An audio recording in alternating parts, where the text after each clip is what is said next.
What does it mean to be a good person? If we really think about it, is it any different than being a kind person? When we talked about the fruit of the Spirit yesterday, we looked at kindness. And that definition is literally a person who has goodness or gentleness in them, which is really interesting. This is not a redundant fruit of the Spirit when we talk about goodness, which is our sixth fruit of the Spirit in Galatians 5:22. This is something that God develops in us, and it's a little bit different than just being a good person. It is uprightness of life and heart. It's virtue that is so embedded deep in you that out of you flows goodness in everything.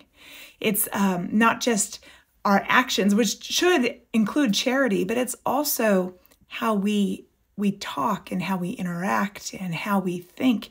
There's just goodness in every part of our being. This is something, again, that the Spirit develops in us, and it is definitely reflective of God. So we look at 2 Thessalonians chapter 1, verse 11, and here's what it says about God. We pray always for you, that our God would count you worthy of this calling and fulfill all the good pleasure of His goodness and the work of faith with power.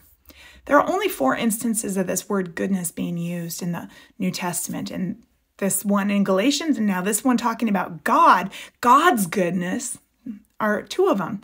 Another one I want to share with you comes from Ephesians 5:8-9, and it says, walk as children of the light, for the fruit of the light is found in all that is good and right and true. This is another use of the word goodness in the original language. Goodness can only be found truly in those who are keeping their eyes on God, so that He is reflected in every part of what they're doing. Again, it builds on that love, that joy, that peace, the patience, the kindness, everything that we've seen so far in the fruit of the Spirit builds on each other, and out of this comes goodness. Something to think about today.